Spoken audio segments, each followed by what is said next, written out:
আসসালামু আলাইকুম রহমতুল্লাহ। সুপ্রিয় শিক্ষার্থীবৃন্দ, আশা করি তোমরা সবাই ভালো আছো। এই ভিডিওটা তৈরি করছি অষ্টম শ্রেণীর শিক্ষার্থীদের জন্য। 2024 সালের অষ্টম শ্রেণীর ইংরেজি বইয়ের অষ্টম অধ্যায়ের 127 পৃষ্ঠার সমাধান নিয়ে আজকে আলোচনা করব।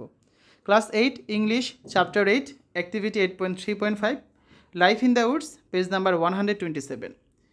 শিক্ষার্থীরা, তোমরা যারা এখনও অন্যান্য বিষয়ের ভিডিওগুলো দেখোনি তারা আমাদের চ্যানেলের প্লেলিস্ট অপশন থেকে ঘুরে আসতে পারো। সেখানে তোমরা অষ্টম শ্রেণীর বাংলা, ইংরেজি, গণিত, বিজ্ঞান, ডিজিটাল প্রযুক্তি, স্বাস্থ্য সুরক্ষা, জীবন ও জীবিকা, ইসলাম শিক্ষা, শিল্প ও সংস্কৃতি এবং ইতিহাস ও সামাজিক বিজ্ঞান প্রত্যেকটা বিষয়ের জন্যই আলাদা আলাদা করে প্লেলিস্ট পেয়ে যাচ্ছ। এখান থেকে তোমাদের যার যে বিষয়ের ভিডিও দরকার খুব সহজেই তোমরা দেখে নিতে পারবে। Activity 8.3.5. Read the note below and identify metaphors used in the poem in pairs or groups. নিচের নোটটি পড়ো এবং দলে বা জোড়ায় কবিতাটিতে মেটাফোর্সগুলো চিহ্নিত করো। তো এখানে দেখো মেটাফোর সম্পর্কে তো একটা টেক্সট আছে। আমরা এই পুরো টেক্সটটা এখন বাংলা অনুবাদ সহ তোমাদের সামনে উপস্থাপন করছি। নোট, মেটাফোর অর্থাৎ রূপক সম্পর্কে লেখা হচ্ছে এই টেক্সটটা। It is a powerful tool in language and can help learners better understand complex ideas and express themselves more creatively.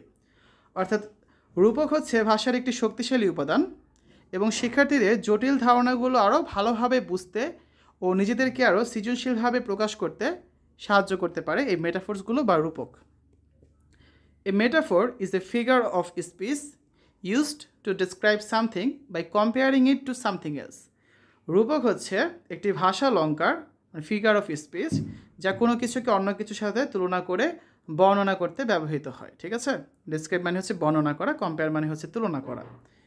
Unlike similes which use like তারপর as dot as or as to make a comparison, metaphors state that one thing is another. এখানে উপমার মতো তুলনা করতে যেমন like, as dash as বা as এগুলো ব্যবহার করা হয় না। রূপক এক বস্তুকে অন্য বস্তু বলে বর্ণনা করে। For example, life is a journey, এটা উদাহরণস্বরূপ আমরা বলতে পারি জীবন হচ্ছে একটি যাত্রা বা ভ্রমণ।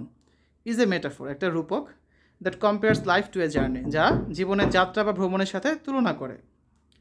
ইন মেটাফোর রূপকে we compare the two things that may not have anything in common, আমরা এমন দুটি জিনিসের মাঝে তুলনা করি যাদের মধ্যে সাধারণ কোনো সাদৃশ্য কিন্তু থাকে না বেশিরভাগ ক্ষেত্রে, বা নাও থাকতে পারে। ঠিক আছে, ইন আদার ওয়ার্ডস অন্য কথায় বলা যায় যে the metaphor can help create a more vivid and meaningful image in the readers mind by comparing two things that are not usually associated with each other. অন্য কথায় বলা যায় যে রূপক হচ্ছে এমন দুটি বস্তুর মাঝে তুলনা করে পাঠকের মনে আরও স্পষ্ট ও অর্থপূর্ণ ভাবমূর্তি তৈরি করতে পারে, যাদের একটির সাথে সাধারণত অন্যটির কোনো সম্পর্ক কিন্তু থাকে না। This comparison can help to convey complex ideas in a simple and interesting way. এই যে কম্প্যারিজনটা বা এই তুলনাটা যে করা হয়, সেই তুলনা হচ্ছে যে জটিল ধারণাগুলো আছে, কমপ্লেক্স আইডিয়া, সেই ধারণাগুলোকে আরও সিম্পল আর ইন্টারেস্টিং ওয়েতে সরল এবং মজাদার রূপে অনুধাবন করতে সাহায্য করে। কনভে মানে হচ্ছে অনুধাবন করা।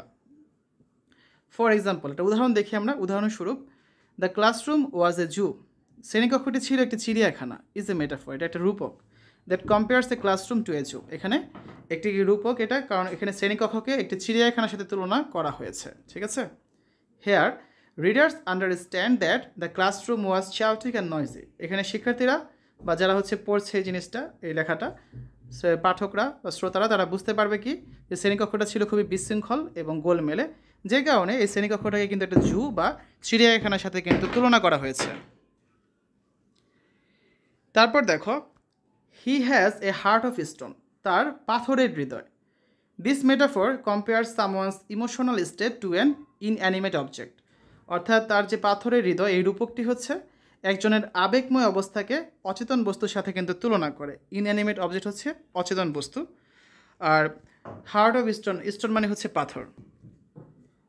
ইট suggest that they are unfeeling or cold hearted, এটা নির্দেশ করে যে তারা অনুভূতিহীন এবং শীতল হৃদয়ের। এই যে এখানে হার্ট অফ স্টোন বলা হয়েছে, এটা একটা রূপক, কারণ দেখো মানুষের হৃদয় কখনো পাথরের হয় না। এখানে পাথরের হৃদয় বলতে বোঝানো হচ্ছে কি যে তাদের অনুভূতি নাই, অনুভূতি কম, তাদের অনুভূতিহীন এবং তাদের শীতল হৃদয়। ঠিক আছে, অর্থাৎ তাদের খুব কঠোর হৃদয় আর কি। She was a ray of sunshine on a cloudy day, সে ছিল মেঘলা দিনে সূর্যের আলোচ্ছটা। This metaphor compare someone's personality to a sunny day, cloudy day মানে হচ্ছে মেঘলা দিনে, আর সানশাইন মানে হচ্ছে এখানে আলোচ্ছটা সূর্যের। তাহলে সূর্যের এই রূপকটিতে কি বলা হয়েছে, কারো ব্যক্তিত্বকে, সামওয়ানস পার্সোনালিটি, ব্যক্তিত্বকে রৌদ্রোজ্জ্বল দিনের সাথে কিন্তু তুলনা করা হয়েছে, একটা সানি ডের সাথে তুলনা করা হয়েছে, তার জন্য এটা হচ্ছে একটা মেটাফর বা রূপক। It suggest that they bring joy and happiness to others. এটা নির্দেশ করে যে তারা হচ্ছে অন্যদের জন্য জয় মানে আনন্দ এবং হ্যাপিনেস মানে সুখ নিয়ে আসে। Again, life is a roller coaster.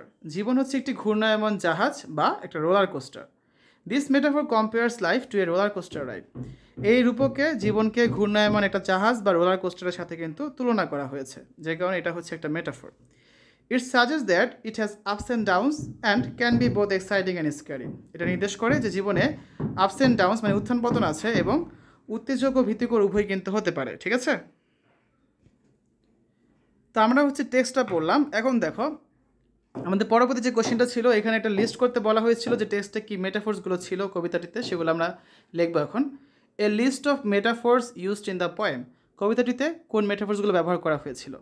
Number 1, shall I compare thee to a summer's day. Comparing the subject to summer's day or subject. ঠিক আছে, এখানে সাবজেক্টটাকে হচ্ছে সামার ডের সাথে তুলনা করা হয়েছে।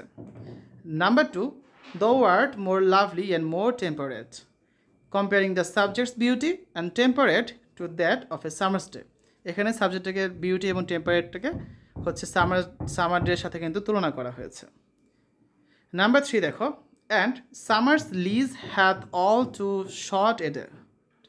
Comparing the duration of a summer to a lease with a short time. এখানে যে গ্রীষ্মের সময়টা থাকে খুবই অল্প সময়ের, একে তুলনা করা হয়েছে লিজের সাথে। কোনো কিছু আমরা যখন ইজারা নিই বা ভাড়া নিই, সাধারণত কয়েক মাসের জন্য বা কয়েক বছরের জন্য নেই, খুবই অল্প একটা সময়, তার সাথে তুলনা করা হয়েছে।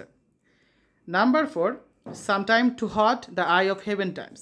Describing the sun as the eye of heaven and its heat. এখানে সূর্যটাকে হচ্ছে রূপক অর্থে তার সূর্যের গরমের যে তাপটা সেটাকে বোঝাতে এই কথাটা ব্যবহার করা হয়েছে, যে আই অফ হেভেন।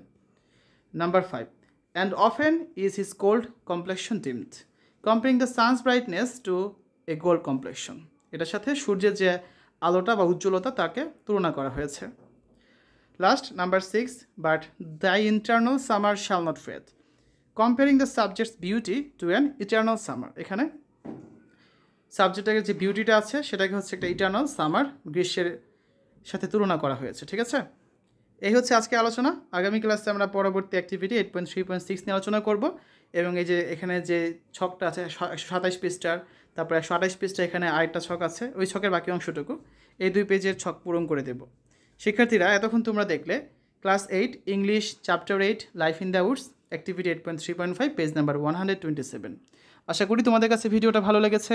পরবর্তী পর্বগুলো দেখার আমন্ত্রণ জানিয়ে আজ এখানেই বিদায় নিচ্ছি। আল্লাহ হাফেজ।